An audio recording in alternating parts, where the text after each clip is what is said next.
Assalamualaikum warahmatullahi wabarakatuh.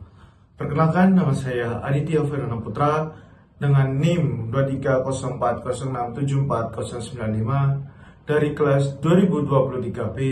Pada kesempatan kali ini saya akan mereview tentang siaran pers Menpan RB Bapak Aswar Anas tentang rekrutmen fresh graduate singgung CPNS Ordal.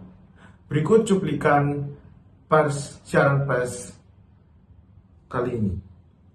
Sama sekali kita tidak merekrut fresh graduate. Kita selesaikan P3K saja, itu kemarin 2,3 juta. Gede sekali. Nah, fresh graduate kenapa tidak kita rekrut selama ini? Karena kita ingin selesaikan teman-teman yang mengabdi di P3K, yang udah puluhan tahun tapi belum terangkat. Tapi kita sudah siapkan skema, ada P3K penuh waktu dan paruh waktu. Dan atas dukungan DPR di jalan tengah, dan sekarang makanya alhamdulillah ini jadi solusi. Tapi pada saat yang sama sudah lama sekali anak-anak yang punya kapasitas ahli IT, hukum, ekonomi tidak punya kesempatan di sini. Maka tahun ini kita buka, tapi dengan seleksi yang amat sangat ketat. Sehingga tidak ada lagi jadi PNS ini hanya orang dalam. Kalau bapaknya pegawai, anaknya jadi pegawai, nggak ada lagi. Sekarang semua orang punya kesempatan yang sama.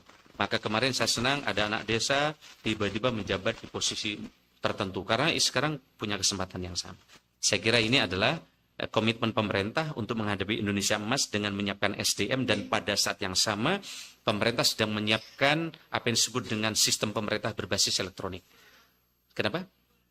Nah, ini mulai bulan depan ini sekarang sudah proses.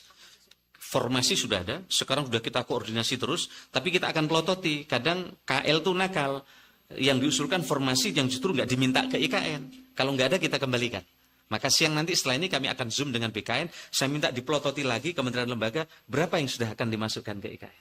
Nah kalau nggak nanti hanya untuk kantor di Jakarta, padahal kita ini harus menyiapkan formasi ke IKN. Jadi kontraknya 200.000 dari sekarang formasi IKN. Tapi menarik, kemarin saya dapat dari Pak Basuki, anak-anak muda PU yang sekarang di sana, katanya Pak Basuki nggak mau pindah ke Jakarta. Yang sekarang jadi tim. Kenapa? Di sana nggak ada kemacetan. Anak yang tadinya tinggal di Bogor, di Kerawang, setiap pagi macet. Di sana nggak ada kemacetan. Apalagi sampai kemarin mobil listrik semua sedang didesain, sehingga di sana sebagus apapun Pak Wamen punya mobil, tapi kalau nggak listrik nggak bisa masuk ke sana. Nggak bisa masuk ke sana. Dilarang masuk. Jadi teman-teman bisa menyaksikan kota sehat seperti apa yang nanti sekaligus menjadi kota cerdas. Cukup? Baik. Terima kasih. Pada siaran press release yang telah disampaikan oleh Bapak Menpan RB, yakni Bapak Aswar Anas, itu sudah sangat bagus. Beberapa poin utama terkait kebijakan pemerintah sudah sangat disampaikan di awal press release. Poin yang pertama yakni rekrutmen aparatur sipil negara atau ASN. Yang kedua, penempatan formasi di Ibu Kota Nusantara atau IKN. Yang terakhir yakni langkah menuju sistem pemerintahan yang berbasis elektronik. Yang pertama, prioritas penyelesaian P3K memberikan perhatian khusus kepada tenaga honorer yang telah lama mengabdi melalui skema P3K. Yang kedua, rekrutmen fresh graduate dengan seleksi yang sangat ketat. Setelah sekian lama tidak membuka peluang bagi lulusan baru, pemerintah membuka rekrutmen bagi fresh graduate, namun dengan seleksi yang sangat ketat.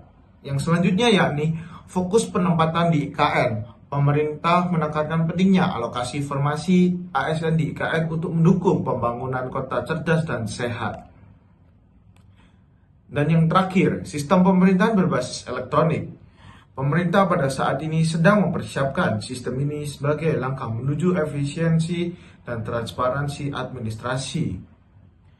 Lalu, bagaimana pemerintah menangani penolakan ASN yang enggan dipindahkan ke IKN? Mengingat IKN merupakan ibu kota yang baru saja melakukan pembangunan infrastruktur penunjang bagi ASN. Sekian review singkat dari saya, Aditya Firana Putra, pamit undur diri. Wassalamualaikum warahmatullahi wabarakatuh.